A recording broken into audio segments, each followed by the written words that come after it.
Hi, everyone. Welcome to this week's episode of Think Tank Thursday.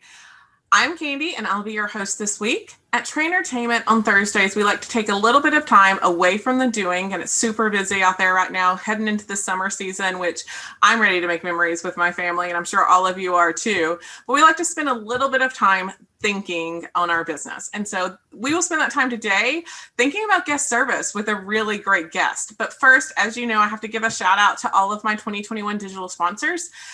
We have a big thanks to Creative Works and Party Center Software, Hagar Communications, Simnox, Redemption Plus, Expert Hosiery, Embed, Schaefer Distributing, and People First. We are so grateful for their support in sponsoring Think Tank Thursdays. So why don't we move on to our guest for the day? Why don't you take a few minutes to tell everyone who you are and what you do? Thanks, Candi. Really appreciate the opportunity to be here. Honestly, just really great to be on the other side of the microphone for a change. I host a couple of podcasts. I'll mention that in a second, but really appreciate the chance to chat with you today. So I've been in the attractions industry for about 16 years now, working mostly in large theme parks, destination theme parks. So I've worked for Cedar Fair, Disney, Universal, Merlin. I've opened a few parks, consulted specifically on guest experience for a number of years, really looking at the guest journey of the guest experience cycle and how guests are preparing and anticipating their visit, setting those expectations, helping attractions deliver and exceed on those expectations, and then use that to drive loyalty, which really, of course, fosters the success of the business. So most recently started working with Roller Software. They brought me on to be the guest experience evangelist, which is always fun to say. Part of that is hosting the Guest Experience Show, a new podcast, along with a lot of other guest experience content and resources available for the industry. So looking forward to talking about guest service and guest experience with you here today. Now, is the guest experience just a podcast? I thought I saw some video reel of that too on LinkedIn. Yeah, so the podcast is recorded on video, and we release both the video and the audio. And what's really cool actually is now the video will even sync with the podcast platforms. So like if you subscribe to the Guest Experience Show on Apple Podcasts, you can watch the video right there. So yeah, that's one cool thing about it. Yeah. I believe that you might get credit for being the first with Matt Heller to start a podcast that was specifically geared towards our industry. Is that correct? Yeah, no, I appreciate you bringing that up. So Matt and I, with Attraction Pros, we are getting really close to our 200th episode. So we started this close to 4 years ago. And yeah, we identified a gap in the space where we noticed there is a lot of industry-related content out there geared towards enthusiasts. There's a lot geared towards travel planning, but there really isn't a lot of resources that is dedicated towards industry professionals who are doing it day to day. So yeah, we started Attraction Pros to really bring people into the room with the top leaders, executives, and influencers in the attractions industry. Now it's really cool to see that really not only has Attraction Pros grown, but that you're right, we are no longer the only one in the marketplace who is doing that. Of course, this is another fantastic resource as well. And there's several others that have launched, and particularly during the pandemic, there were a lot that were launched too. So it's really cool to see that type of content. But I believe you're right. I think we can call ourselves the first in that niche space, and we keep pumping out content every single Tuesday. So like I said, we're coming up close on our 200th episode, which will be in early July. Yeah, I've been listening since before I started with TrainerTainment because I'm a podcast enthusiast. So, and I know other people are catching on, but I quit listening to music a long time ago, and when I was commuting and started listening to podcasts because it just kept my entertainment more. Yeah, totally. So I brought you on specifically to talk about guest service. So it's a good thing you're an expert there. So, some of the things that have been, we host a peer talk, which is every Wednesday at 1:00 Central Time. And you can register on our website at any time to come. And it's just all the people in the industry talking about the things that are, the top problems and how they help each other through it and how do they share ideas. And guest service has come up several times. And so I'm curious to know what consumer traits or expectations do you see that have been altered by the pandemic? And which of those do you think are altered forever? And which of those do you think are a short-term alteration that will kind of go back to what we like to call as normal, which I'm not even sure what that means anymore. Yeah. Does normal even mean anything? So, yeah, no, I think you bring up a really good point here as far as shifting consumer expectations. And this is something that has been on my mind since March of 2020, really when the industry first shut down, is that the guest experience is changing because consumers' expectations are changing. And that has evolved rapidly just over the past 14 months since March of 2020. And it'll be interesting to see how that continues to evolve going into the future. In terms of things that are permanent changes, definitely things in the realm of health and sanitation. I will tell you personally, as a consumer, I have appreciated the number of businesses that I've gone to that have increased the amount of hand sanitizer stations. That's me as a consumer, as a little bit of a neat freak, a kind of a germaphobe myself. I personally have appreciated that. So maybe this is more of a personal hope that I hope that's a permanent change. But it's something that I think consumers are demanding to see more and more of, as well as overall increasing of visibility of that sanitation too. So while prior to the pandemic, I would say, you were innocent until proven guilty when it comes to cleanliness. Now it's really the other way around, especially because so much of the industry was shut down for so long. And of course, a ramp up into reopening, that people were avoiding places like FECs or any type of family entertainment destination or theme parks because they were deemed to be unclean and therefore unsafe, which is terrifying to think of from the operator standpoint, because you and I know what the standards are in the industry. Everyone who's watching this knows how much care has always gone into, health and safety and sanitation. So now it is that increased emphasis and putting more of that front and center so that the guests see that, because they now expect that you are not going to be clean unless you show them that you are. So the more you can put front of house during operation as guests are walking into your facility will help to boost that consumer confidence. So that's one of them. The other, contact. Hold on, before you go forward, sure. real quick, it's funny because that health and sanitation is something we always did, like you said. It's not new. We hid it. Like we kind of send our employee quietly with a towel to go wipe things down. Now, I have heard of people who are putting cleaning crew and a fluorescent vest on people to bring attention to it. Instead of it being in the background, it is moved to the forefront. Mm-hmm. So another one is people want more contactless points and they want more cashless points as well.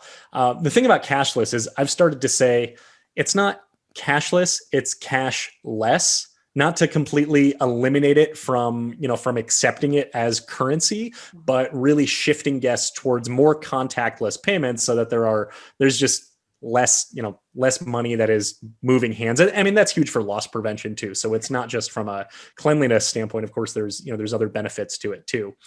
So people, they want more contactless. What can we do more where the guest is using their own device versus maybe the device at the facility? Of course, you can't get it to be completely contactless, but again, it's contactless, it's cashless than being completely free of any contact points whatsoever. And another thing too really has to do with convenience. And this is something that we all got used to, I mean, really prior to the pandemic, but then really accelerated during the pandemic, that if you are in the attractions industry, the family entertainment industry, we need to recognize that we're competing against businesses like Netflix, like Grubhub, and like Amazon, which offer incredibly seamless experiences, even though they're retail, they're food delivery, they're streaming services, polar opposite of what we provide in some cases. But people have gotten used to that instantaneous ability. I mean, you order on Amazon, in some cases now it's there today. The user experience, the technology component of it needs to eliminate that friction, or at least reduce it as much as possible, so that the guest has an experience that might be closer to what it's like if they're, ordering delivery on Grubhub or DoorDash or Uber Eats or whatever it is while they're coming into your facility. So those are things that we really need to be thinking about going forward into the future. And with Amazon, you can order something with a single click. Right. Look at it, one click, and then it's on your doorstep. You don't have to put in any information or any of those things at all. So all of those sound like altered forever, and to my ears. Yeah. And some of these, were definitely emerging trends. Like Amazon one click was not invented in March 2020, right? People were getting used to it. So these were going to happen anyway, regardless. But that timeline has now just been sped up substantially. Um, so with this contactless and cashless, as you're talking to people who come and ask you questions, because I know you get asked lots of questions, what do you tell them to how do you still have great guest service when there's not always a person there who is doing like the reloading of cards or the selling of this thing or the tickets or the online booking or all of those things that came and became so prevalent? Yeah, no, that's an awesome question because you can very quickly let the technology provide the service for you, which eliminates the entire personalization of it. And that's what people are coming for, is that personalized experience and that interaction with the staff. So the technology needs to support the service and support the frontline staff who's interacting with guests. And I'll just give you one example: self-service kiosks. They're phenomenal. They're incredibly efficient. You can do way more transactions per hour. You have a substantially reduced labor cost. But one of the best ways to be able to maximize this is by staffing it. And it can be fewer staff members. It could be one staff member who's overseeing maybe 4 kiosks. You can't get that with a cash register of one staff member, operating 4 registers at a time. But if the guest is the one who is going through that purchase process, now, again, that is not contactless, but from the health and sanitation standpoint, you put the Purell dispenser right next to it. We can find that perfect balance there. That staff member is now able to assist more guests with a better level of service because they're not necessarily the one who's processing the transaction. They don't need to be. That's, the kiosk can do that. The technology can do that, but they can help the guest better understand the options. They can be there for more questions. They can direct the guest towards maybe purchasing a more premium option. So there's absolutely a higher revenue and a higher per cap benefit of being able to do this, while at the same time, the guest is going through the process themselves and they're having a better interaction with the staff because they're having a service interaction rather than a transaction interaction. Real world example of this: I'm a Southwest flyer. I was back in the day AirTran, and then Southwest bought out AirTran, and so Southwest flyer. I don't go to a person any longer to tag my bags and all of that. There's those kiosks. But Southwest, I think, does a great job. And there's 2 or 3 people among those kiosks. So I've seen that if I know what I'm doing, because in this industry, you become a professional traveler. But the people who don't know and they stand there for a few minutes, they are always like, what do you need? Like, oh, let me see where you are in the process. Let me help you. And so they're providing a service, even though we're tagging our own bags, we're printing our own boarding pass and all of that stuff. So. And then tie that into, Southwest is, known so well for their service, for being, among the top friendliest, flight attendants, gate staff, baggage attendants in the airline industry. While, like you said, they're using the technology, you're going through the process, you're tagging your bag yourself, but they're able to be there to support you with that. So, yeah. Mm-hmm. Next, I want to ask you about just the characteristics of the consumer of the future. Beth and I, Beth is the CEO of TrainerTainment, talk about how today's guests and the future guests are more discerning. They're more demanding. They're more expect things to be like immediacy. What do you see as the long-term changes of the traits of the future consumer that we need to craft our guest service platform and foundation around? Yeah, no, so I think that this is an interesting question, and the way to really come up with that answer, because, we can't necessarily be the change that the consumer is making, but we can roll with that change and we can alter the operation and take a greater focus on it. So when we look at, even if we pull back, yes, guests might be, a little bit more demanding. They might have higher expectations. They might, have more concerns than they were before, or different concerns than they had before prior to the pandemic. And I think the best ways to really meet those challenges of the guest is taking a look inward and saying, well, what is the service culture that we actually provide? So a lot of those things right there, we don't necessarily have the answers to a lot of what this might look like in the future. Of course, we want to stay on top of that. We want to make sure we can adjust for those changes as necessary. But I think it's about making sure that the service culture has a really strong foundation, that the strategy in and of itself is able to meet some of the tactical changes that might be required.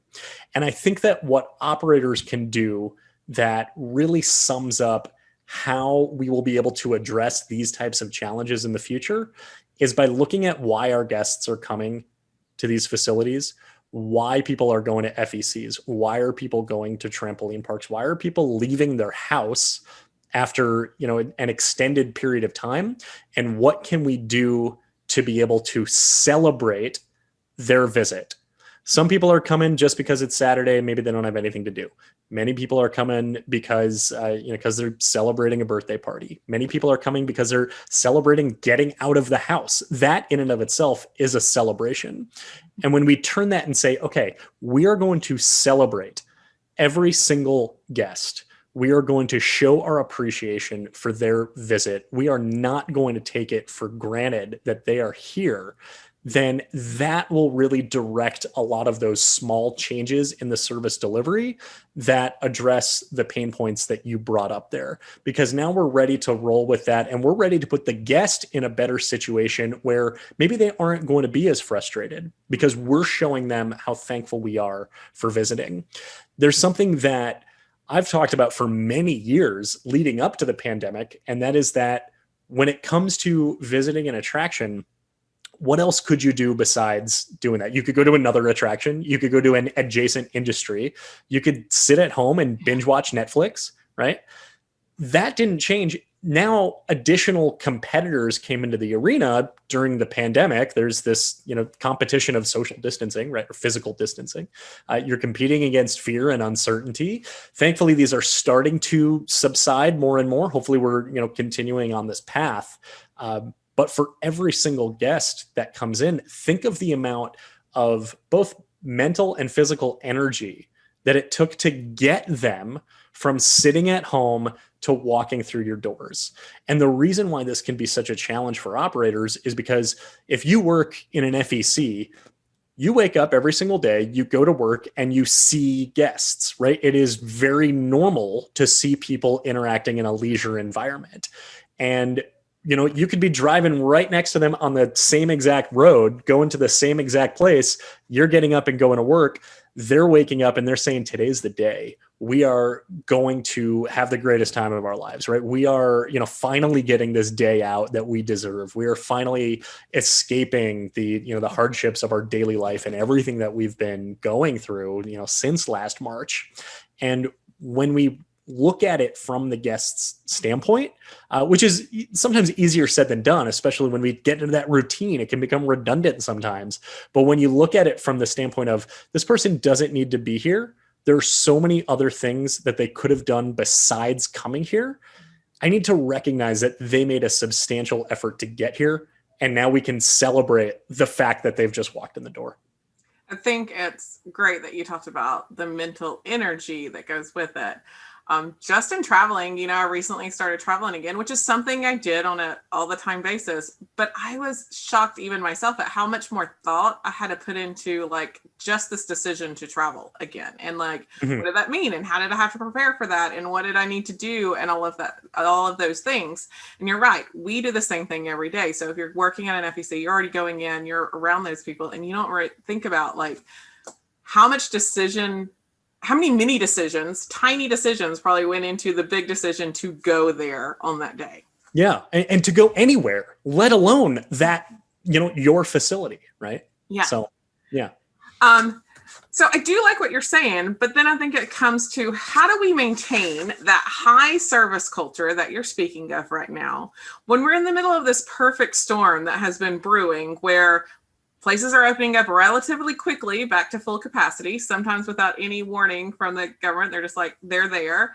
Staffing shortages. We've got supply chain interruptions. And then obviously that pent-up demand for memories where, you can be extremely busy, way busier than you're anticipating. How do you maintain that in this storm that is brewing right now? I think that's the $1 million question. So any tips, 3 top tips, anything you got? Yeah. And I don't know if I can give the perfect answer for that. I can just say that there are a number of things that you want to make sure you've got in place and that you are driving every single day. So, one of the things we talked about is labor shortage, right? You know, the number of applications being submitted anywhere in our industry, anywhere in the hospitality industry, travel industry, is substantially lower than it has in the past. So make employment more appealing than unemployment.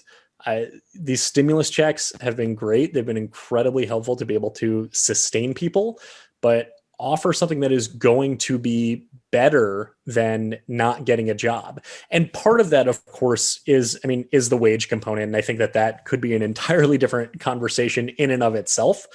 We probably don't have enough time to talk about what should minimum wage be. But if we look at that as just one factor, then there are so many other things that you're able to offer your employees that are non-monetary benefits of just the perks of being able to work in an FEC or at an attraction, being able to get, free access for it. Maybe, people want to be able to do these types of things with their family, but they aren't able to do that. But by coming and working for you, you're able to offer that perk, and you're able to offer your employees this opportunity to bring in your kids on your day off, and they could ride go-karts and play in the arcade and do all of that, along with just there's so many perks that we have available to be able to give to employees, and I look at this from the guest side of it as well, that have a very high value but very minimal cost. So start looking at that. So that's one. The other I would say is embrace the change and prepare your team to adapt.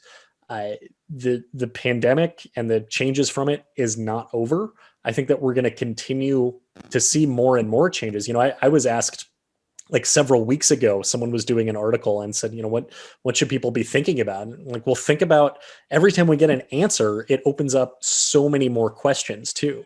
And just recently, just with the CDC rolling back guidelines on saying, hey, if you're fully vaccinated, you're 2 weeks past your second shot, for Pfizer or Moderna, then you don't need to wear a mask in indoor settings. Well, that doesn't mean that the next day everything is going to be completely different. Now, of course, businesses, it's up to them to determine what those policies are. So be ready for those types of curveballs. It was amazingly good news, right? It was good news that put an equal amount of stress and pressure on operators of saying, okay, well, what do we do with this information? I don't think anyone expected it so soon, because just 2 weeks prior they had come out with that red, yellow, green chart, and then I think people thought that was going to be in place for a while, and we're settling in with that information, and then it changed all over again. Right. Yeah. And so it's so amazing to get that type of good news, because even last year during the summer, it felt like we were going to be done with this in the summer. And then, July 4th, cases spiked back up, and then, fall, winter, and January was the worst month. So funny story. I remember sitting in a leadership meeting when it all started, and we were like, okay, 10 weeks, we have a 10-week runway. Like, it can't last more than that, right? Like, then here we are. Exactly. Yeah. Everything is completely, everything's relative, right? Looking at what the numbers were back in April 2020, and, we could get it. It looked very gloomy then, but that was, just the tip of the iceberg of course, what we all went through. But being prepared to adapt for that change is going to be critical, and preparing your staff for those unexpected changes as well.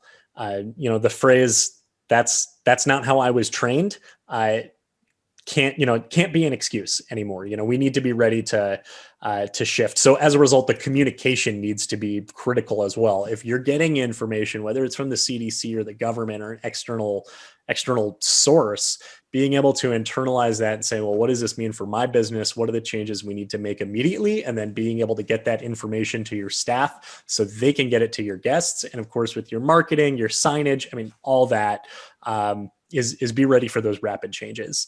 And the third one, and I think we could try to even put a more positive spin on this. You talked about pent-up demand. We talked about, hopefully increasing capacity. People just, craving to get out, is leverage the demand to create premium experiences. If, let's say, you're not at full capacity yet, but you are now selling out, what can you do aside from just raising your prices? What can you do to be able to offer a VIP experience that maybe you didn't have before? Or it's a premium offering where the guest is getting an even better experience and they're paying a premium for it. So being able to maybe offset some of the revenue that you would be getting if you're able to operate at full capacity, and be able to boost the per cap to get it back to pre-pandemic revenue levels, and ultimately there's a better guest experience out of it too. People are willing to pay a premium price provided that you deliver that premium value. So taking a look and saying, hey, what can we do to offer a VIP premium experience to our guests who are willing and able to pay more for an even more enhanced experience? What's that first class experience coming? What's the box seat equivalent that we can charge for, but be able to deliver on that value as well? Interesting you say that. Just this week on Pure Talk, I asked a fun question sometimes when we're leaving Pure Talk, and I was like, what is a service or product that you didn't have before the pandemic that you were going to keep and you're super excited about keeping, whether it's something that you provide or something that you are a consumer of? Yeah. And mine was something I'm a consumer of. I have a mechanic that comes into my driveway and fixes my car now. I don't have to do anything. But one of our people on Pure Talk talked about how they didn't have this private party. They were only open very limited hours. And so it forced them to create this really premium experience private party for a pretty high value. And they're not going to get rid of that. So instead of just going back to being closed on those hours, they're going to keep that and continue to offer that through that. And they probably wouldn't have had the bandwidth to do that if, every single Saturday, their facility is packed, right? Mm-hmm. And they didn't have that downtime to be able to process, to say, okay, well, how can we, adjust our packaging too?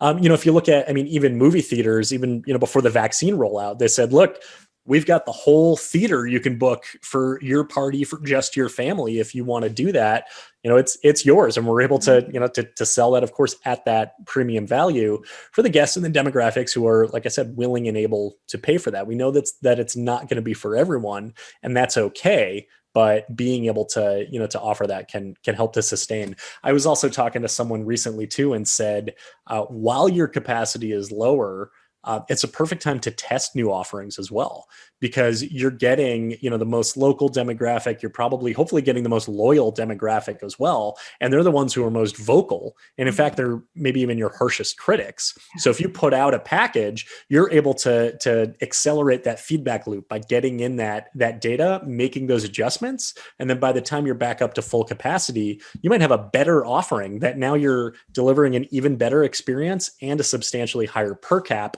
And hopefully that becomes normal operations, so that post-pandemic packages and pricing is substantially higher and more profitable. Again, better guest experience than it was before the pandemic. I have some follow-up questions about some of the other things you mentioned. You talked about make employment more appealing than unemployment. And so that has come up on Pure Talk quite a few times about what benefits do you have that you can highlight to attract people? And so one that I think about is flexibility. I don't think people realize how flexible we can be.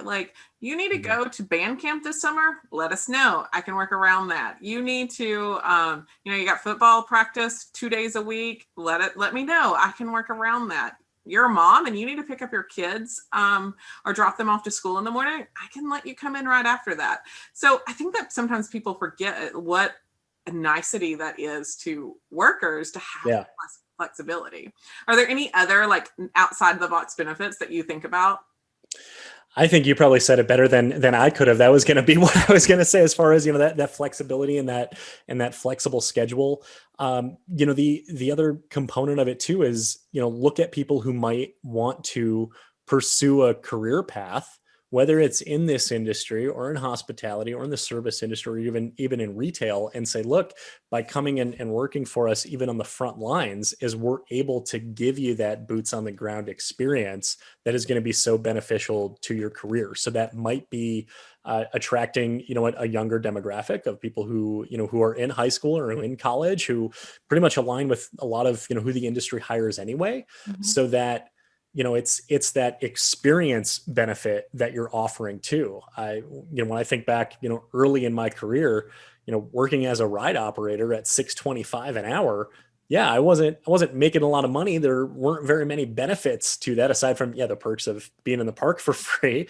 But I look back on that and the lessons that I learned from that experience of working on a team with other people, of operating heavy machinery, of working with guests and providing that service. And I mean, that was foundational to, to really where I am today in my career. And it certainly wouldn't have been the same if I was sitting on the couch watching Netflix. Well, there wasn't Netflix back then, but watching movies all day, which is what a lot of people are opting to do now. So hopefully, we can position, like I said, employment is a better benefit than unemployment.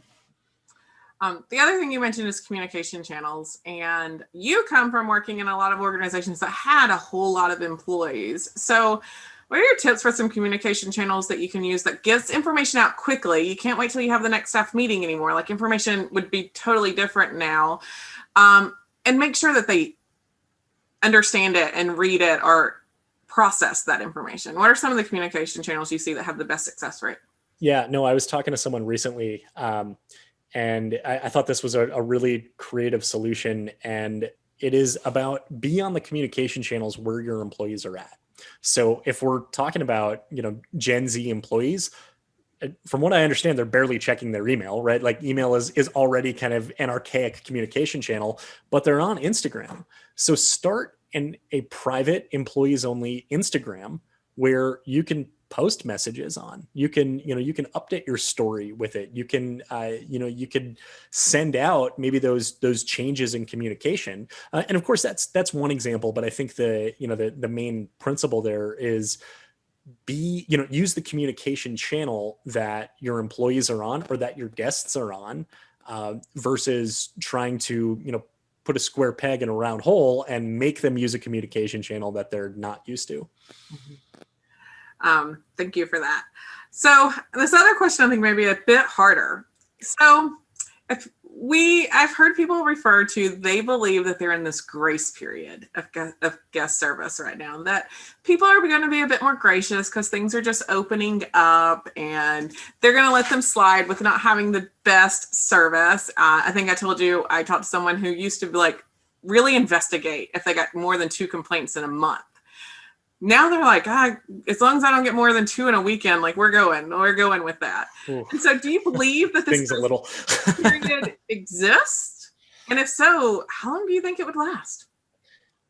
I am sure to some extent the grace period exists. I don't think it's an all or nothing type of thing. I was talking to an owner of a skating center recently, and she said we were closed for 396 days. And when we opened back up, people were crying. People were bringing us flowers. People were sending us thank you notes. So whether you want to call it a grace period or not, I look at it as this is your grand opening effect. And in some cases, it's your grand reopening.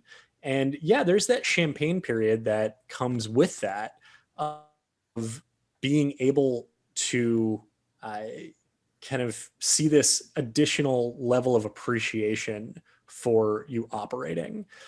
I think my reaction to that is to say, if it lasts a long time, great, but don't expect it to last forever. Don't expect it to last very long, and don't take it for granted either.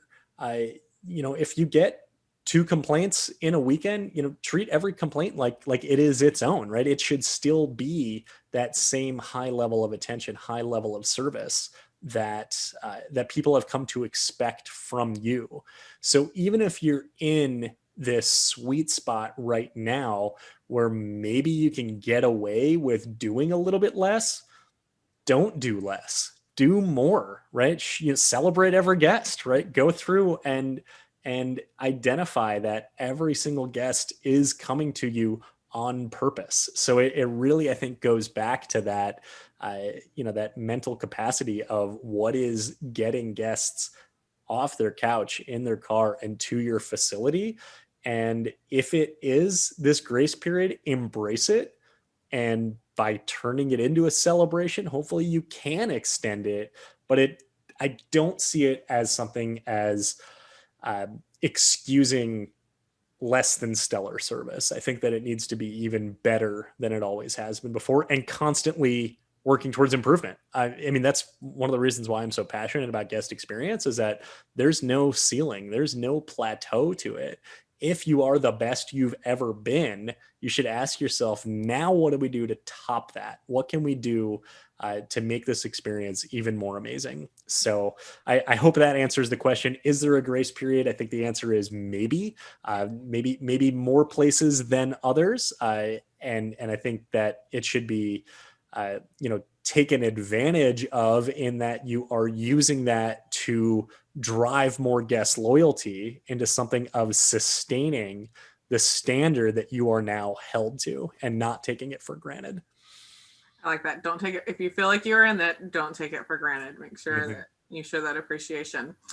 Well, before I ask you the signature question, is there any other last words of wisdom that you would like to impart on the audience? I don't know about wisdom. There was something that I said back in March of 2020 that I have continued to refer back to since then. And it was, something that I posted on LinkedIn, tweeted about it right when the industry shut down, and that was when the industry was expected to shut down for 2 weeks. Right.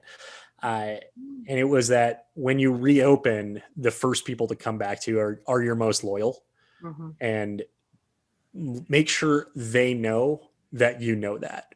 So the people who are coming in visiting you, if they are crying and writing thank you notes and bringing you flowers, and if it is this grace period, make sure they know that you see their appreciation by returning that to them and showing that appreciation.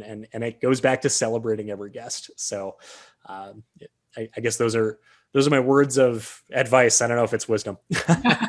We'll call it wisdom. It's Sure. fine. All right. Signature Think Tank question every guest gets asked. So what are you doing on an ongoing basis to grow yourself and others? Sure.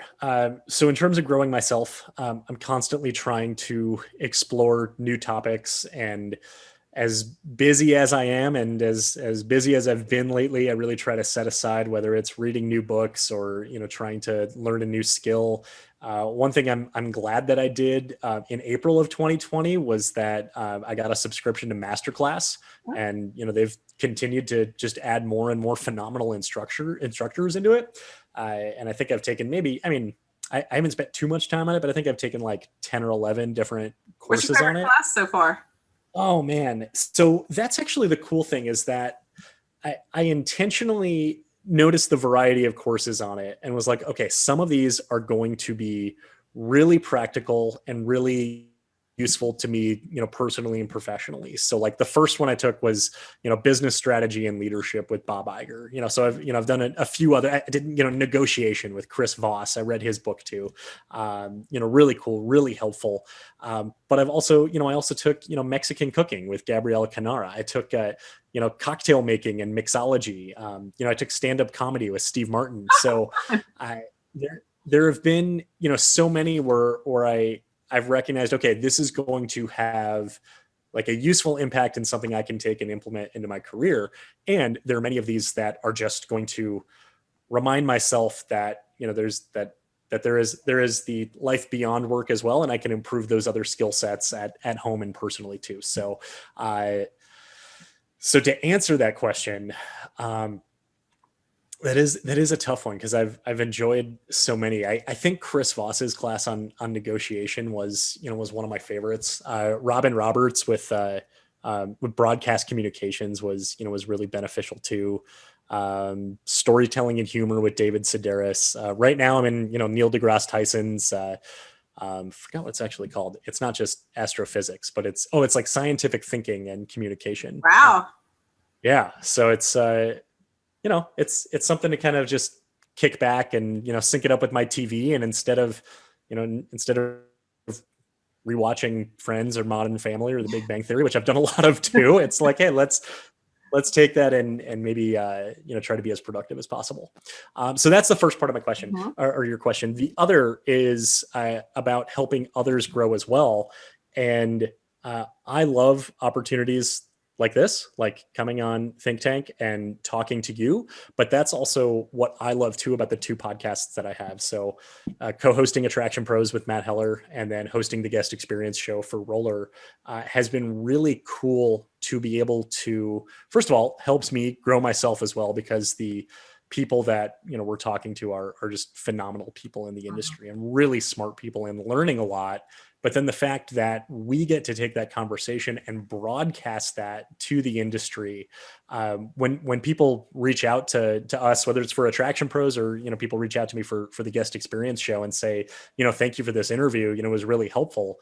I think that's really cool. It inspires me to want to make sure that I'm continually asking the right questions and helping to carry the interview in the right direction, knowing that. Of course, yeah, it's obviously benefiting me because I'm right there in the conversation, but also really benefiting the people who are tuning into this as well, and committing time during their commutes or walks or or runs or or whatever it is. So. As someone who does interviews too, like I feel a little bit of pressure every week to make sure like I ask smart questions, and like there is pressure. Yeah. I mean, it's a promise you've made. You've made this promise to say, hey, we're going to put out some really good content every week. So hopefully I've helped you deliver on that promise today. Thank you for that. Yes. And it's definitely a relevant topic right now. Well, thank you, Josh, for spending your time today. I know we're all kind of busy. I'm sure people are going to have questions or want to ask you more about things that you said. So where can people find you if they want to learn more or just connect with you? I would say definitely make sure we're connected on LinkedIn. Joshua Liebman is one of the best places to find me, and on Twitter too. So Joshua_Liebman on Twitter. I respond to messages on both platforms. So feel free to reach out, say hi, and always looking to grow my network. And I know that Attraction Pros has its own website, and that's just attractionpros.com. Does your other podcast have its own website as well?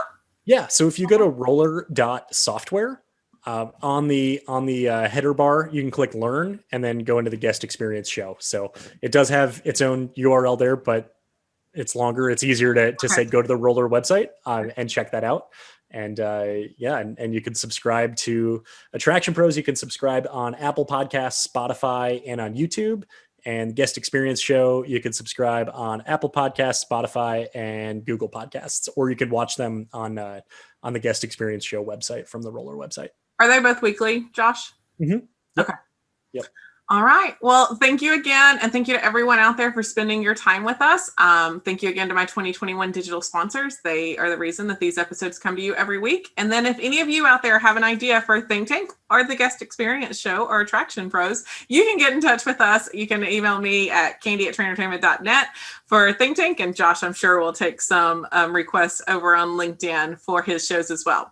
So thanks you, everybody. And we will see you next time. Thanks, Candi.